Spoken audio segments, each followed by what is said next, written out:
오늘 이 선포되는 말씀을 통해서 하나님 앞에서 믿음을 지키는 삶을 살아가는 주의 자녀 되기를 소망합니다.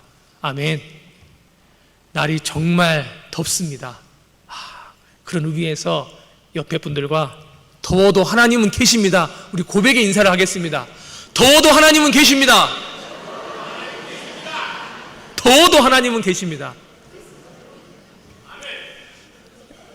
제가 한창 군대에서도 그렇고 또 일을 할 때도 그러면 정말 더우면요, 다른 사람 소리가 안 들리더라고요. 정말 더우면 머리가 핑핑 도는 것 같고 시원한 곳에 있는 것 같고, 마치 그럴 때는 하나님도 없는 것처럼 막 사람이 그럴 때가 있습니다. 그럴 때일수록 저희가 무엇을 꽉 잡아야 됩니까? 하나님을 믿는 믿음의 정신이 있어야 됩니다. 우리가 옆에 분들과 다시 한번 간절한 마음으로 더워도 하나님은 계십니다 고백하겠습니다. 더워도 하나님은 계십니다. 더워도 하나님은 계십니다. 아마 처음 해보신 줄 믿습니다. 아이들을 이렇게 키우다 보면 아이들한테 이렇게 약속을 합니다. 그러면 요즘에 제가 참 순진하다 느꼈습니다. 저는 우리 큰 아들이 제가 이렇게 말을 하면 다 지키는 줄 알았습니다. 그래서 제가 잠깐 나올 동안 TV 보지 말고 앉아서 좀 책도 좀 보고 장난감 좀 놀으라 그랬는데, 요즘 어떤 시대입니까? 거실에 다 카메라가 있습니다. 핸드폰으로 카메라를 돌리면 뭐 하는지 보입니다. 그런데 아빠 말을 잘 들을 줄 알고 항상 같이 있으면 그렇게 착할 수가 없습니다, 하준이가. 근데 또 학교에서 그렇게 또 연락도 많이 옵니다. 학교도 찾아가고 선생님한테 문자도 오고. 이렇게 같이 있을 때는 너무나도 말도 잘 듣고 동생도 잘 챙기는데, 엄마 아빠가 같이 있을 때는 말을 잘 지키지만 엄마 아빠가 없으니까 제가 물어봤습니다. 하준아, 너 왜 갑자기 TV를 봤냐? 깜짝 놀라더라고요. 아빠 어떻게 알았냐? 그런 식으로. 그래서 제가 장난으로 그랬습니다. 하준아, 네가 TV를 켜면 아빠 핸드폰으로 문자가 온다.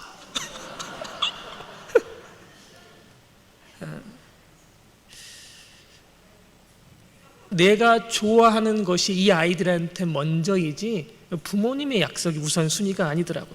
그래서 부모님이 없으면 그 약속은 스르르 이렇게 무시가 돼버립니다. 근데 여러분, 아이들만 이런 것이 아니라 오늘 살아가는 이 신앙인에서도 다르지 않다고 생각합니다.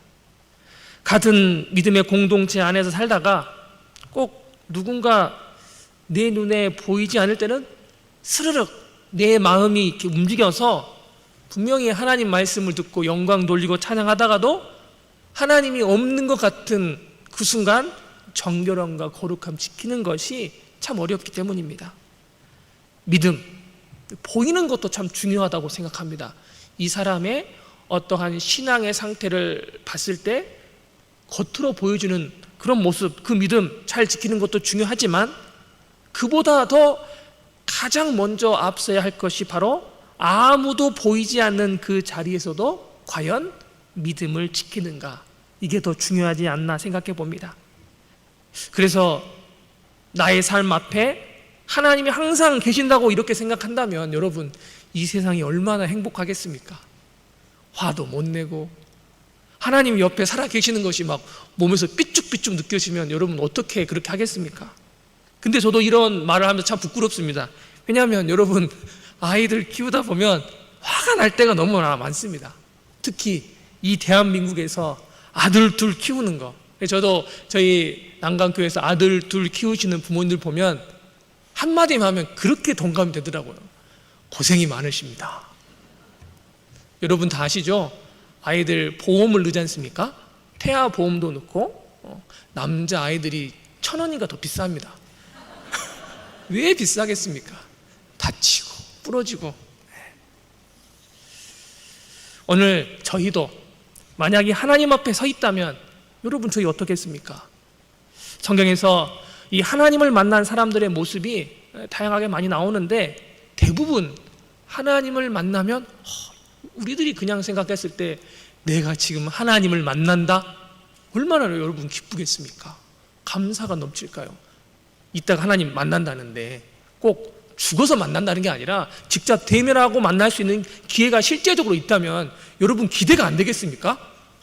로또 번호를 가르쳐줘서 11조 드리고 하나님께 영광을 드릴까?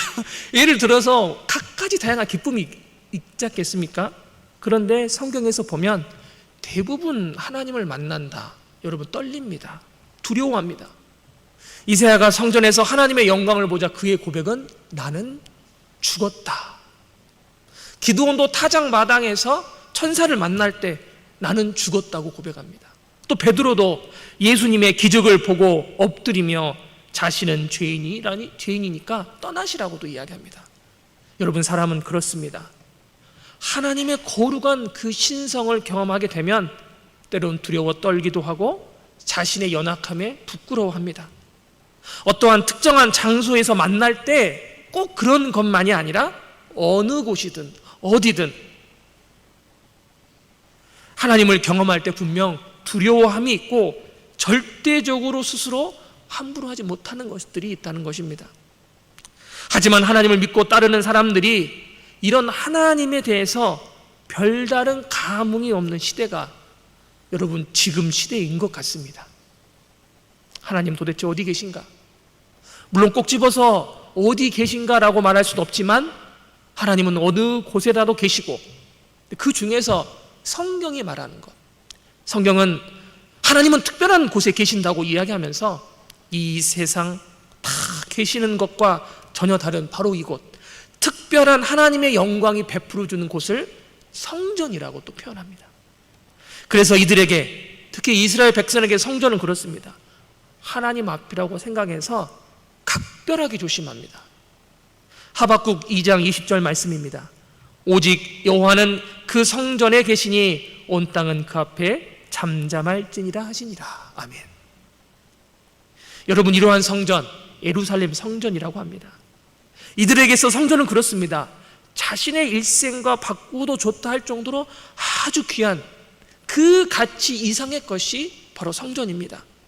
그리고 여러분, 그런데도 이제 그때 그 시대 사람들은 그랬지만 여러분 지금은 어떨까요? 특히 예수님께서 오시면서 어쩌면 이 건물, 이 성전의 건물의 중요한 의미가 없어집니다. 다 알고 있죠. 예수님께서 성전에서 장사하는 사람들 혼내실 때 이렇게 말씀하시죠. 요한복음 2장 18절 말씀에 유대인들이 이렇게 이야기합니다. 예수께서 말하기를 내가 이런 일을 행하니 무슨 표적을 우리에게 보이겠느냐. 19절에 보니까 예수께서 대답하여 이르시되 너희가 이 성전을 헐라 내가 사흘 동안에 일으키리라. 그래서 유대인들이 그러죠. 이 성전은 46년 동안 지었는데 어떻게 내가 3일 만에 일으키겠느냐. 이 말씀은 그렇습니다. 예수님께서 사흘 동안 세우시겠다는 것, 자신의 몸을 가리키시는 것이고, 예수님께서 오시면서 이제 이 예수님의 몸이 성전이 되었다는 것입니다. 그래서 성전이라는 것, 여러분, 이스라엘 백성이 겉의 모양의 성전에만 들어가서 발만 왔다 갔다 하겠지 실제로 그들 안에서 살아계신 하나님을 기대하지 않았습니다. 그래서 예수님께서 이 땅 가운데 오신 겁니다. 하나님께서 살아계셔야 성전의 의미가 있습니다. 하나님이 없는 성전은 그 가치가 없는 것 때문입니다. 예수님께서 오시면서 하나님께서는 항상 예수님과 함께 하셨습니다. 여러분, 이것이 중요합니다. 요한복음 14장 11절 말씀입니다. 내가 아버지 안에 거하고 아버지께서 내 안에 계심을 믿으라. 그렇지 못하겠거든 행하는 그 일로 말미암아 나를 믿으라. 하나님께서 계시는 곳은 예수님의 몸 성전이기 때문에 이제 예루살렘 성전이라는 건물이라는 것, 이제 예수님이 오셨기 때문에 얼마 되지 않아 다 파괴되고 없습니다.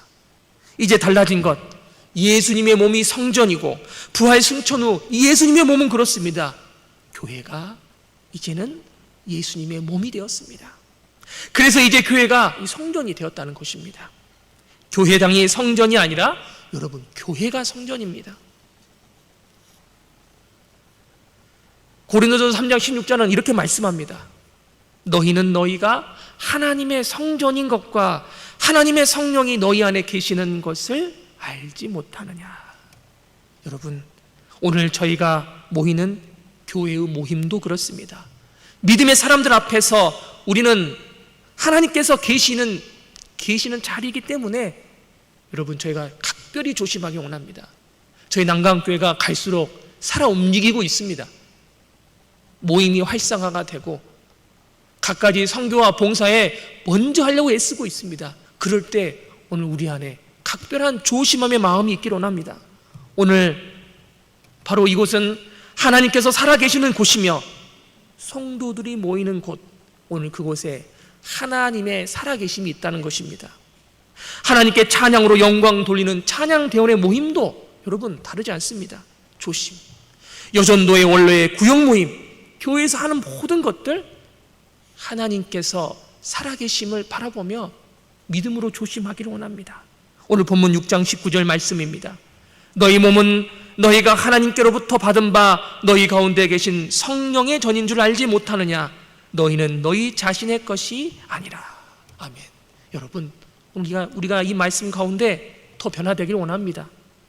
성령님이, 하나님이 이 계신 이곳에서 오늘 우리의 몸이 성전이라는 것입니다. 아마도 믿지 않는 사람일수록 그렇게 더 생각할 수 있습니다.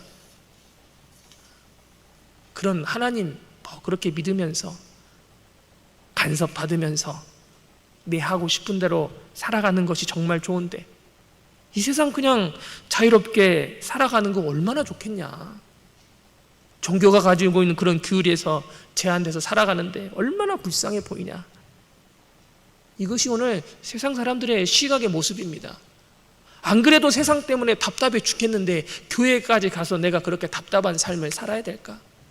그러나 오늘 그 인생이 살아계신 하나님을 만난다면, 오늘 그가 십자가 가운데 고통당하고 부활하신 예수님을 만난다면, 내가 그렇게 자유롭게 여기던 이 세상의 삶보다 하나님께 예배하며 하나님께 찬양하며 믿음으로 이렇게 걸어가는 것이 세상과 비교할 수 없는 값진 보석이구나. 여러분 알게 된다면 지금 이 사람의 길, 여러분 불행한 것이 아니라 행복하다는 것입니다. 믿음의 사람은 하나님께서 나와 함께 하신다. 그래서 나는 하나님 앞에서 항상 주의 일을 바라보며 살아간다. 여러분, 이것이 진짜 축복이고 진짜 은혜라는 것입니다. 오늘 우리는 거룩한 삶을 살기를 원합니다. 하나님께서 거룩하시니 오늘 우리도 거룩하기를 원한다는 겁니다. 그러나 그 거룩함의 요정 속에서 매번 사탄의 유혹이 있습니다. 거룩한 삶보다 이 세상에서 즐기는 또 유의할 것이 많건 이런 것들을 우리를 유혹하고 있습니다. 그래서 오늘 말씀은 이야기합니다. 오늘 저희가 읽지 않았지만 18절 말씀입니다. 음행을 피하라. 사람이 범하는 죄마다 몸 밖에 있거니와 음행하는 자는 자기 몸의 죄를 범하느니라. 이 세상에 가장 많은 그 죄악, 특히 그 무서운 죄 중에 하나가 음행이라는 것입니다. 지금 사람들, 여러분, 음행이 큰 죄라고 여기지 않습니다. 사람이 가지고 있는 인권은 참 중요하게 여기는데 인권이 침해되는 음행, 문제가 있지만 그러나 드러나지 않는 것들이 너무나 많고 서로 간에 합의만 된다면 이 음행이 이 시대는 너무나도 관대한 시대가 되어버렸다는 것입니다. 이스라엘 백성이 결국 무너진 건 여러분 음행 아닙니까? 계속 따라다닌 것이 바로 음행이었다는 것입니다. 하나님보다 우상 숭배하는 것, 어떤 것보다 큰 죄악. 그러나 지금 이 시대 음행에 대하여 우리 스스로 그 자정 능력을 점차 잃어만 가는 것 같습니다. 믿음의 사람이 말도 안 되죠. 우리가 일기예보 정도는 그런다고 쳐도 자막에 타로점이 탁 보면서 나도 한번 봐야 되겠다. 여러분, 이건 아닙니다. 믿음의 삶보다 지금 세상의 삶을 살아가는 것이 우선시 된다면 여러분, 이것이 바로 음행입니다. 하나님보다 더 귀한 것을 여기고 있다면 이것이 음행이라는 것입니다. 본문 20절 말씀입니다. 값으로 산 것이 되었으니 그런즉 너희 몸으로 하나님께 영광을 돌리라. 아멘. 오늘 이 고백을 하며 살아가는 사람이 누구겠습니까? 요셉은 가장 어려운 유혹을 이겨냅니다. 보디발의 아내가 유혹할 때. 어쩌면 그가 그 달콤한 말로 따라갔다면 세상 사람들이 말하는 편한 길로 갈 수 있었겠지만, 여러분, 요셉의 선택은 그렇습니다. 하나님 앞에 자신을 바라볼 줄 아는 사람이기 때문에 유혹을 이긴다고 나옵니다. 바로 그것이 창세기 39장에 나온 요셉의 이겨냄입니다. 믿음의 사람은 그렇습니다. 오늘 저에게 이러한 삶이 계속 지속되기를 원합니다. 죄악이, 유혹이 우리를 쓰나미처럼 몰고 밀려와도 등대되시는 하나님, 어쩌면 땅 깊은 곳까지 닷을 내려서 흔들림은 있지만 떠내려가지 않는 믿음의 은혜를 주신 그 하나님, 그 하나님을 바라보기 원합니다. 오늘 저의 인생에 예수님으로 인해서 참 기적 같은 일이 일어난 것이 오늘 우리가 하나님의 몸 성전에서 함께 모여서 예배 드리는 것입니다. 삶의 위치, 태어난 곳, 세상 사람들이 말하는 학문, 모든 것 다 달라도 오늘 우리가 함께 모여 예배하는 오늘 이것이 여러분 하나님께서 주신 선한 기적의 은혜가 아니겠습니까? 믿음의 삶을 살수록 오늘 우리의 입술과 주장은 더 정결한 백성 되기 원한다는 고백이길 원합니다. 우리 몸에 대한 세상의 인식보다 더 정결함과 거룩한 백성으로 저희가 살아가기 원합니다. 하나님 앞에서 오늘이라는 삶을 살아갈 때 더 나은 미래를 바라보는 것도 중요하지만 오늘 이 믿음을 지켜내는 은혜를 더 붙잡기를 원합니다. 죄라는 유혹으로 하나님 한 분께로 향해야 할 그 시선이 여러분 쪼개지고 분산되고 흩어질 때 우리가 붙잡는 것은 오직 예수님, 오직 예수님으로 인해서 쪼개졌던 부분, 분산되었던 부분, 흩어졌던 부분들이 이제는 하나로 모여지기 원합니다. 예수님께서 이 땅 가운데 오시면서 수많은 사람들이 여러분 쪼개지고 분산되고 흩어졌습니다. 하나님께로 향해서 열정과 열심을 당해 한 곳을 집중해야 되는데 그렇지 못하는 것들이 너무나도 많았습니다. 그들이 말하는 것, 그들이 율법이 이 백성들을 가두리 오장처럼 다 가둬버렸습니다. 하나님께로 향하지 못하도록. 그래서 예수님께서 오셔서 가장 만져주신 것이 여러분 다른 게 아닙니다. 그 사람의 마음을 어루만져 주셨습니다. 그 사람의 마음을 치유하여 주셨습니다. 왜 그렇겠습니까? 하나님은 사람의 마음의 중심을 보시고 그 사람의 마음이 죄를 지을 것인지 안 지을 것인지 여러분 결정하기 때문입니다. 그래서 예수님께서는 그 마음을 온전히 회복시켜 주십니다. 오늘 저희들도 그 마음이 회복되기 원합니다. 마음이 회복된 믿음의 사람일수록 하나님께로 향하여 나아가는 그 믿음의 여정의 길이 여러분 지치지 않을 줄 믿습니다. 환경적으로 더워도, 환경적으로 힘들어도. 처음 다짐한 것은 쉬우나 죄악으로 이미 한번 물들어버린 인생, 매일매일 경건의 삶 살지 못한다면 한 번에 내가 한번 열심히 기도해서 회복해야지, 아닙니다. 하나님께서 원하시는 것은 우리가 무엇 많은 것을 펼쳐 보이며 하나님 내가 이것을 감당하겠습니다, 이것을 주시면 이게 아니라 오늘 하나님 앞에 정결함과 거룩함을 지켜나가는가를 먼저 바라보실 줄 믿습니다. 오늘 그 첫걸음의 발걸음이 오늘 함께 모여드리는 이 예배의 현장이고 주님의 몸동 성전 가운데 오늘 저희들이 잊어버렸던 부분들을 다시금 회복하기 원합니다. 우리의 마음이 정결하고 거룩하니 우리의 행동과 우리의 입술도 정결하고 거룩할 줄 믿습니다. 하나님 앞에서 여러분 그러지 않습니까? 거룩함과 정결함 살기 원한다고 그렇게 부르짖으나 여러분 어떻습니까? 환경에 탁 들어맞히면 그 기도가 온데간데 사라집니다. 저도